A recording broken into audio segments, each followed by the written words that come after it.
The distress signal crackled through the void of space, reaching the outer sensors of the human deep space monitoring station Cerberus 7. Lieutenant Sarah Chen nearly dropped her coffee as the alien transmission flooded her screens with desperate pleas in a dozen different languages, some human, some decidedly not. Unknown vessels, this is the Cytherian merchant ship, Peaceful Dawn. We carry refugees from the Outer Rim colonies. Our hyperdrive is failing, and we are under attack by Vaxian raiders. We have civilians aboard, including younglings. Please, anyone who receives this message, we need immediate assistance. Our coordinates are...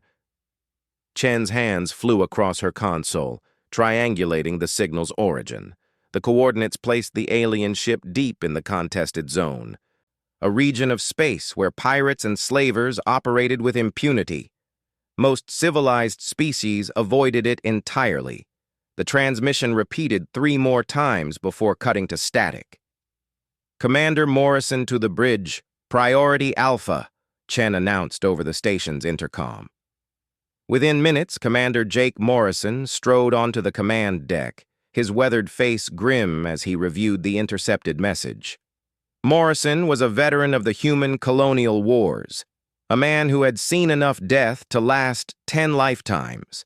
His crew respected him not just for his tactical brilliance, but for his unwavering moral compass. He studied the data streaming across the holographic displays, noting the alien ship's projected course and the pursuing raiders. "Sir, the Cytherians are requesting assistance," Chen reported. "Their ship appears to be carrying approximately 300 refugees, mostly families fleeing the recent Vaxian expansion into their home systems." Morrison rubbed his chin thoughtfully. The Cytherians were known throughout the galaxy as peaceful merchants and scholars, a species that had never raised arms against anyone.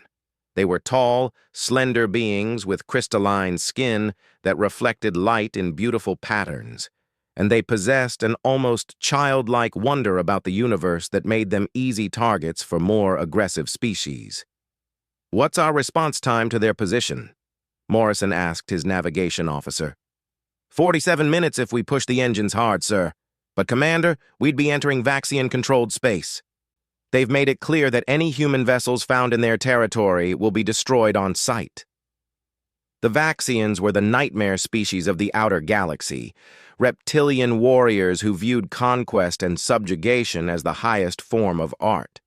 They stood nearly 3 meters tall, with armored scales and razor-sharp claws, and their ships bristled with weapons designed to disable rather than destroy, the better to capture slaves for their expanding empire. Morrison weighed his options. Cerberus 7 was a monitoring station, not a warship. They had defensive capabilities and a small contingent of fighters, but nothing that could stand against a Vaxian raiding fleet. However, they weren't the only human presence in the sector. "Chen, patch me through to the Retribution and the Vengeance. Authorization code Morrison 77 Alpha." The 2 heavy cruisers were part of Patrol Fleet Delta, currently conducting training exercises 3 systems away. Captain Maria Rodriguez's voice crackled through the comm within seconds. "Morrison, you old dog, what's got you calling in favors this time?" "Maria, I'm forwarding you an alien distress call. Cytherians under attack by Vaxian raiders in the contested zone. They've got civilians aboard, including children." There was a long pause before Rodriguez responded. "Jake, you know what you're asking.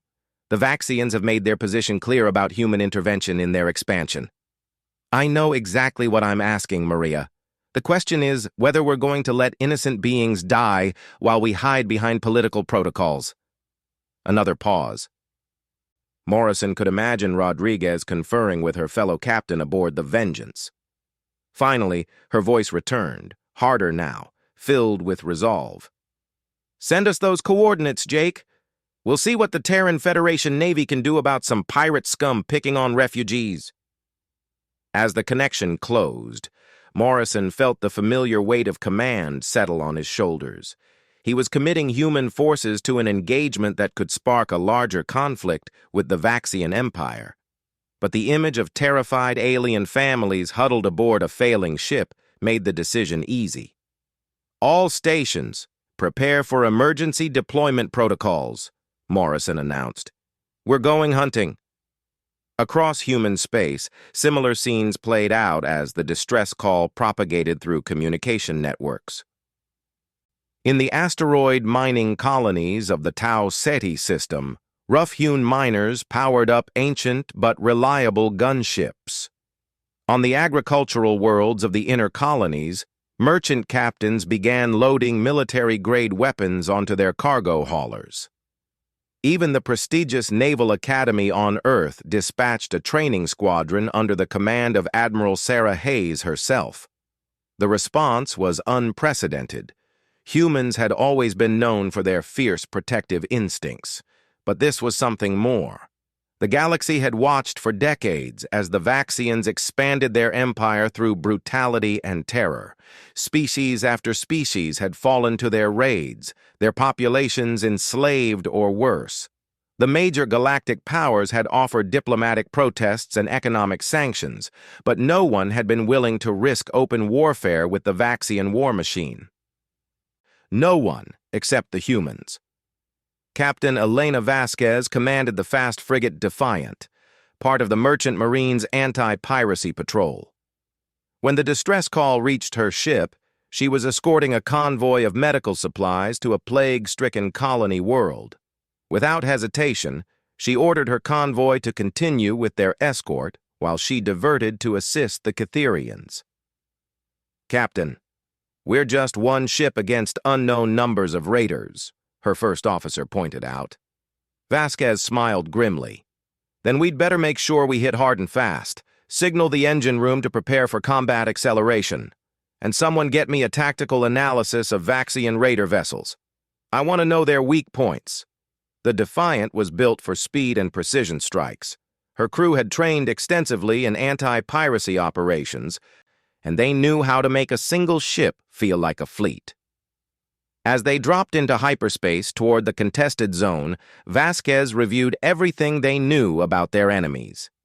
Vaxian raiders typically operated in groups of 3 to 5 ships, using overwhelming firepower to disable their targets quickly. Their vessels were heavily armored, but relatively slow, designed to intimidate rather than maneuver. They relied on fear and brutality to cow their victims into submission. They had never faced humans in open combat. Meanwhile, aboard the struggling Catherian ship, Peaceful Dawn, Captain HFY tried to maintain calm among his terrified passengers. The elegant alien's crystalline skin had taken on a dull, worried hue as he watched the pursuing raiders gain ground on his failing vessel. Captain, our hyperdrive motivator is completely offline, his engineer reported. We have perhaps 10 minutes before the raiders are in weapons range. HFY closed his large, multifaceted eyes and tried to center himself according to the ancient meditative practices of his people. The Catherians had always believed that the universe was fundamentally benevolent, that intelligence and compassion would ultimately triumph over brutality and ignorance. That belief was about to be tested like never before. Continue broadcasting our distress signal, he ordered. If this is to be our end, at least let the galaxy know what became of us. In the passenger compartments, Catherian families huddled together, their children's crystalline forms flickering with fear-induced bioluminescence. They had fled their homeworld when the Vaxians arrived, choosing exile over slavery. Now it seemed their flight had been for nothing. An elderly Catherian named Mirtai, a former diplomat who had spent years studying galactic cultures, placed a comforting hand on a young mother's shoulder. Do not despair, child. There are species in this galaxy who still remember what honor means. If our message has been heard, help may yet come. But who would risk the wrath of the Vaxians for refugees like us? The mother asked, her voice barely above a whisper. Mirtai's ancient eyes gleamed with something that might have been hope. The humans, child. Whatever else may be said of them, the humans have never been known to abandon those in need. As if summoned by his words, the first human ships began to drop out of hyperspace at the edge of the system, their weapons already charging for combat. The Vaxian raider Captain Scareth had been hunting in the contested zone for 3 standard cycles, and in that time he had captured 17 ships and enslaved over 4,000 beings. His reptilian features twisted into what passed for a smile as he watched the crippled Catherian vessel limping through space ahead of his small fleet. "Crystal skins," he hissed to his bridge crew. "Their cities will make beautiful additions to the Empire's slave markets. The younglings especially fetch high prices from the collector guilds." Scareth commanded 3 heavy raiders and 2 fast attack ships, more than enough firepower to overwhelm any merchant vessel or lightly armed patrol. The Catherians were known pacifists who barely armed their ships with defensive shields. This would be like harvesting fruit from a tree. His weapons officer looked up from his console. "Captain, we are detecting multiple hyperspace distortions at the system's edge. Ships are dropping out of FTL travel." "More prey arrives," Scareth growled with satisfaction. "Perhaps other merchants heard the crystal skin's pathetic cries for help. All the better. We shall take them all." But as his sensors resolved the incoming vessels, Scareth's confidence began to waver. These were not merchant ships or even typical patrol vessels. The computer identified sleek human military cruisers, their hulls bristling with weapon emplacements and defensive arrays. More ships continued to arrive every few minutes, forming up in attack formations that spoke of professional military training. "Captain, I am reading 12 human vessels and more arriving," his sensor operator reported nervously. "They appear to be broadcasting identification codes from multiple human military and civilian commands." Scareth's scaled hide rippled with unease. The humans were newcomers to galactic politics, having achieved faster-than-light travel only 2 centuries ago. Most established species viewed them as upstart primitives, barely worth notice except for their annoying tendency to interfere in matters that did not concern them. But the Vaxian Empire had studied human military doctrine extensively, and what they had learned was troubling. Humans possessed an almost supernatural ability to coordinate their actions across vast distances and disparate commands. They fought with a ferocity that bordered on insanity when protecting those they considered under their care. "Should we withdraw, Captain?" his navigation officer asked quietly. Scareth snarled, displaying rows of razor-sharp teeth. "We are Vaxian warriors. We do not flee from soft-skinned mammals who have barely learned to leave their homeworld. Maintain course toward the crystal skin vessel. These humans will not dare attack us directly." He was about to learn just how wrong he could be. Aboard the human cruiser, Retribution, Captain Maria Rodriguez studied the tactical display with the cold efficiency of a predator sizing up its prey. She had fought Vaxian forces before during the border skirmishes, and she knew their weaknesses as well as their strengths. "Tactical assessment, Commander Park," she ordered her weapons officer. 5 Vaxian vessels, Captain. 3 heavy raiders, 2 fast attack ships, standard pirate configuration focused on intimidation and capture rather than destruction. Their armor is thick, but their maneuverability is poor. Estimated crew complement 200 per heavy raider, 50 per attack ship. Rodriguez nodded grimly. Nearly 600 Vaxian raiders against the growing human fleet. Under normal circumstances, those would be challenging odds. But these were not normal circumstances.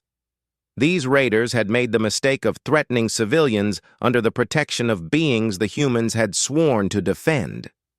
"Signal all vessels in the human task force," she commanded. "This is Captain Rodriguez aboard Retribution, assuming tactical command by seniority. We have Vaxian raiders threatening a refugee vessel. Rules of engagement are weapons free. Repeat, weapons free on all Vaxian military vessels." The response was immediate and overwhelming. Captain Vasquez's frigate, Defiant, was already in position to begin its attack run. The mining ships from Tau Ceti, moved to flank the Vaxian formation, their industrial cutting lasers retrofitted with military targeting systems. Even the training squadron from Earth's Naval Academy eagerly requested permission to engage. Admiral Sarah Hayes's voice cut through the communication chatter with the authority of someone accustomed to commanding fleets. All vessels, this is Admiral Hayes aboard the Academy ship Endeavour. Remember your training and watch your crossfire. We have civilians to protect and pirates to remove. Let's show the galaxy what human coordination looks like. The Vaxian captain Scareth watched in growing alarm as the human ship spread out in a complex three-dimensional formation that seemed to anticipate his every potential move. He had expected the crude frontal assault tactics that most species employed. Instead, the humans were moving like a single organism with multiple parts, each ship positioned to support the others while eliminating any escape routes for his raiders. "Fire on the nearest human vessel," he ordered desperately. "Show them the price of interfering with Vaxian operations." His heavy raiders opened fire with plasma cannons and missile volleys, brilliant streams of destructive energy lancing across space toward the human formation. But the human ships were no longer where the targeting computers had predicted. They moved with impossible precision, their formation flowing like liquid around the incoming fire while maintaining perfect positioning for their counterattack. Captain Vasquez's Defiant led the assault, her ship dancing through the Vaxian barrage like a fighter pilot threading a needle. Her crew had trained for exactly this scenario, and their ship responded to her commands as if it were an extension of her will. "Target their engine clusters," she commanded. "We want them disabled, not destroyed. These bastards are going to face justice for every life they've taken." The Defiant's weapons spoke with surgical precision, her plasma bolts finding the weak points in Vaxian armor that years of intelligence gathering had identified. One of the fast attack ships immediately began listing as its propulsion systems failed. The second found itself surrounded by mining ships whose industrial equipment tore through its hull plating like paper, but it was the coordinated strike by the heavy cruisers that truly demonstrated human tactical doctrine. Retribution and vengeance approached from opposite vectors, their combined firepower overwhelming the defensive systems of Scareth's command ship. Within minutes, the Vaxian flagship was drifting powerless, its weapons offline and its crew trapped aboard a metal tomb. Aboard the Peaceful Dawn, Captain HFY could hardly believe what he was witnessing. The humans had arrived with overwhelming force, but they fought with a precision and coordination that spoke of decades of practice and preparation. More importantly, they were clearly attempting to disable rather than destroy the Vaxian vessels. "They could have simply obliterated the raiders," his engineer observed in wonder. "Why are they showing such restraint?" The elderly diplomat Mirtai smiled, his crystalline features reflecting the light of distant stars. "Because they are humans, young one. They understand that justice requires more than simple destruction. They seek to capture these pirates so they can face trial for their crimes." The battle was effectively over within 20 minutes. The Vaxian raiders found themselves completely outmaneuvered and outgunned, their ships disabled and their crews facing capture by a species they had severely underestimated. But for Scareth, the true shock came when Captain Rodriguez's voice echoed through his ship's communication system. "Vaxian vessels, this is Captain Maria Rodriguez of the Terran Federation Navy. Your ships are disabled and surrounded. You will surrender immediately and prepare to be boarded for processing as war criminals. Any attempt at resistance will result in the immediate destruction of your vessels." The cold fury in her voice sent chills through even Scareth's scaled hide. He had expected the humans to gloat over their victory or demand tribute as most species would. Instead, they spoke with the clinical efficiency of beings who viewed piracy and slavery as crimes requiring systematic justice. "Captain," his communications officer whispered, "what are your orders?" Scareth looked around his disabled bridge, seeing fear in the eyes of warriors who had terrorized the outer systems for years. They had built their reputation on the assumption that no one would challenge them directly. The humans had just shattered that assumption completely. "Signal surrender," he growled bitterly. "But transmit our position to the Empire. They must know that the humans are more dangerous than we believed." As Vaxian surrender codes echoed through space, human boarding parties prepared to take control of the raider vessels. But their primary concern remained the safety of the Catherian refugees, and rescue ships were already moving toward the peaceful dawn, with medical supplies and engineering assistance.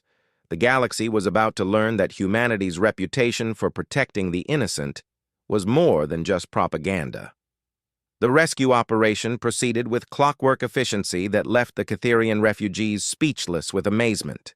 Human engineering teams swarmed aboard the peaceful dawn, their portable equipment immediately beginning repairs on the failing hyperdrive, while medical personnel moved through the passenger compartments, providing aid and comfort to the traumatized aliens.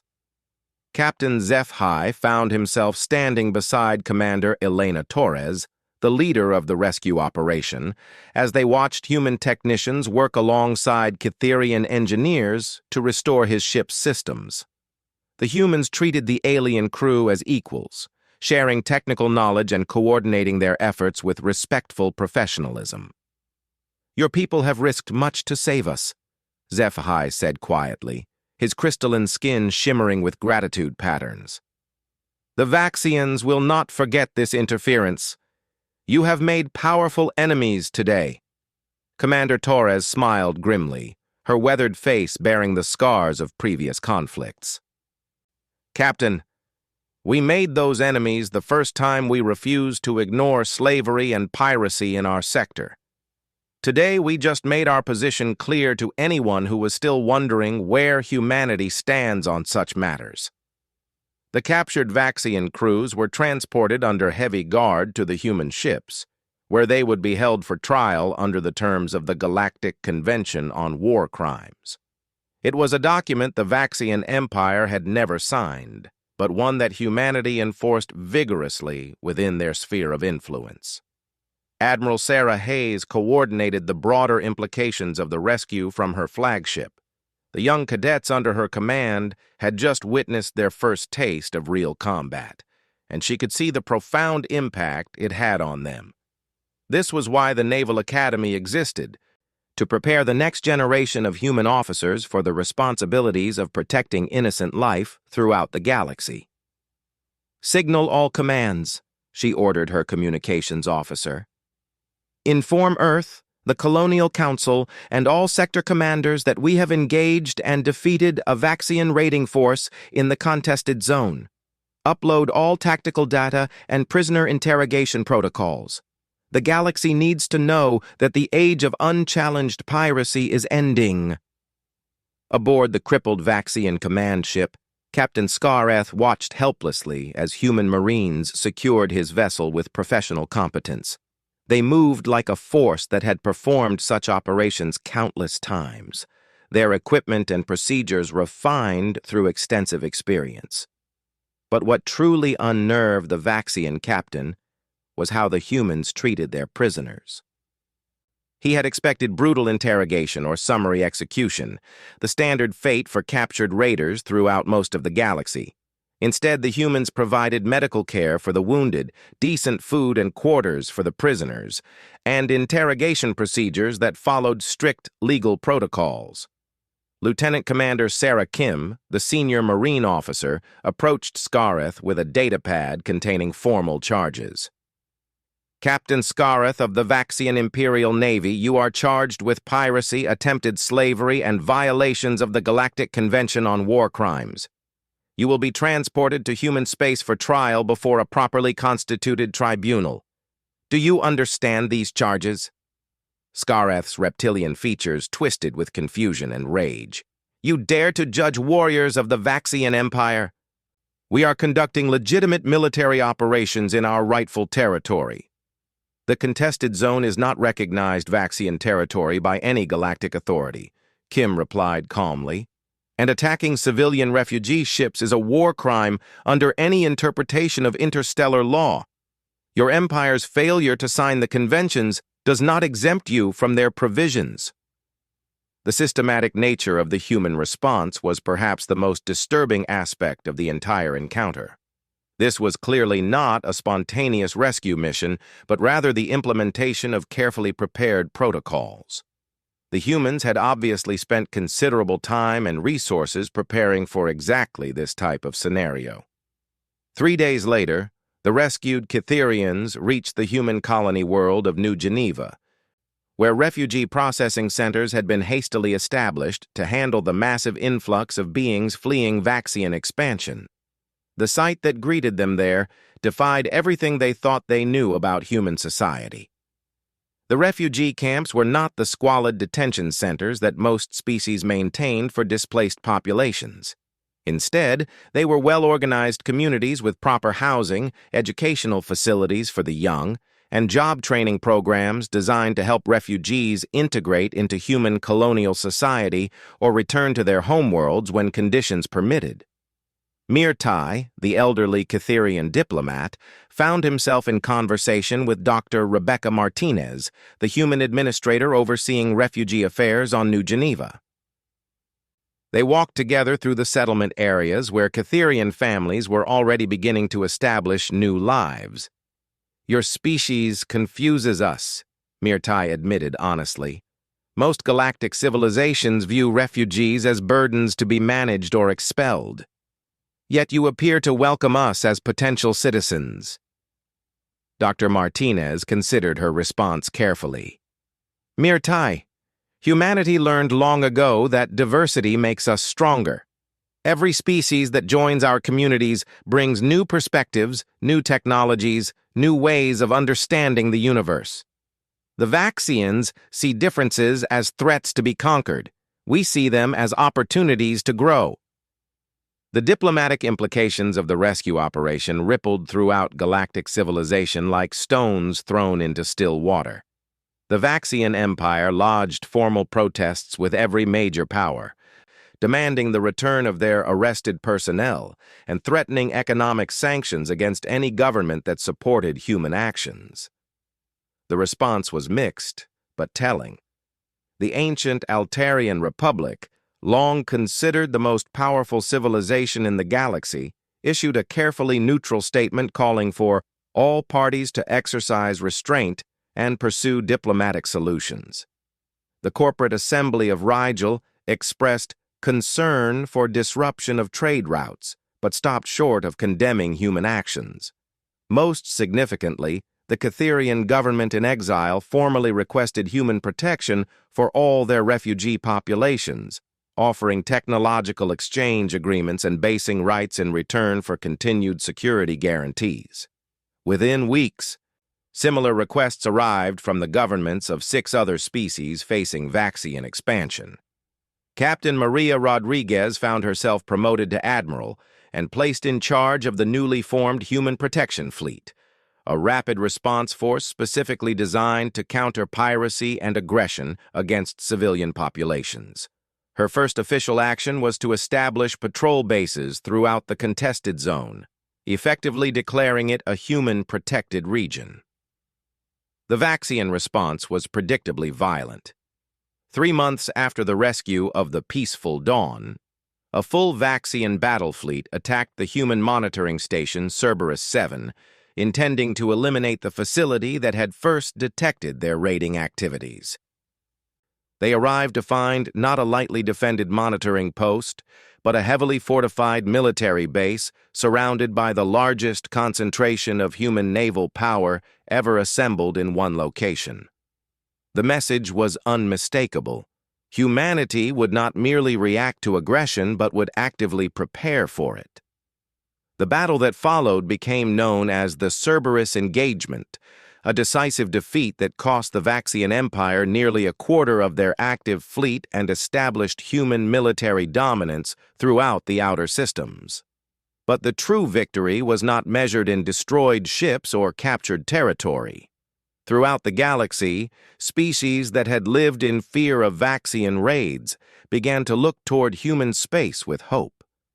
The refugees who found shelter in human colonies became ambassadors for a new way of thinking about galactic civilization. One based on cooperation rather than conquest, protection rather than exploitation. Years later, when historians studied the collapse of the Vaxian Empire and the rise of the Galactic Protection Alliance, they would trace its origins to a single moment, when an alien distress call echoed across the stars and humanity answered with fire tempered by justice. The rescue of the peaceful dawn had demonstrated something that sent shockwaves through established galactic civilization. Humanity was not just another species seeking its place among the stars. They were a force for change, a people willing to risk everything to defend the principle that strength should protect the weak rather than prey upon it. In the end, the Vaxians had been right about one thing. The humans were indeed more dangerous than anyone had believed. But not in the way the raiders had imagined. They were dangerous to tyrants, to slavers, to anyone who believed that might alone made right.